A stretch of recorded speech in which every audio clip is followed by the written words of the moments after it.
right, hello wine drinking people. Today is Tuesday, the 26th of May. Man, this month just flew by. Well, it helps that I was gone for the last couple weeks in France, visiting our friends in Champagne, Burgundy, Beaujolais, Coronas, and Chablis. And what a great trip it was. You can read about it and what I drank yesterday. Part of our email. We'll have a lot of that stuff coming up over the next couple of weeks. The people that I visited and the wines that we tasted while over there visiting our friends in France. And hey, we've got our annual Washington State tasting coming up this Friday. That's right, we're a little late getting out the announcement, but hey, we still have a lot of space available for this one, even though it's limited to like 35, 40 people, because we got to do the indoor-outdoor thing. Actually, everybody's going to be inside. We got our little bay that we've opened up right next door to the Wine Watch that's vacant we're going to be using, and we're going to use a couple bays in the Wine Watch. We can fit about 40 people in both of those areas, and we've got over 40 wines, it looks like. We're going to be showing what an incredible lineup of Washington State wines, and I've been going out to Washington the last couple years for the Washington State Wine Auction. I'm going to miss this year, but I made it for 3 years,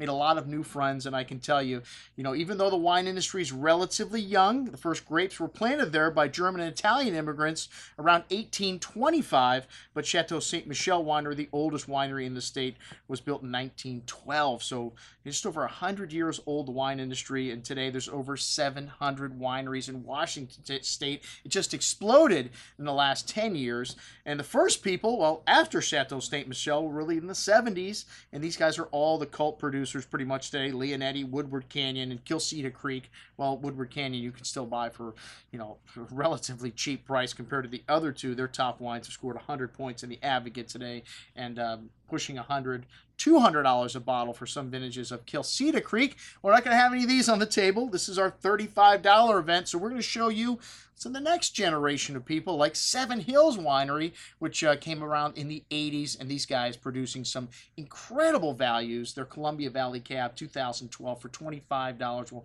$22 on this offering. One of the greatest values you'll find anywhere in the world. And of course, our good friends from Janik will be here. Well, they won't be here, but Flora will be here from Vinecraft representing them. Andrew Janik's new wine from Red Mountain, which is, the Columbia Valley is huge.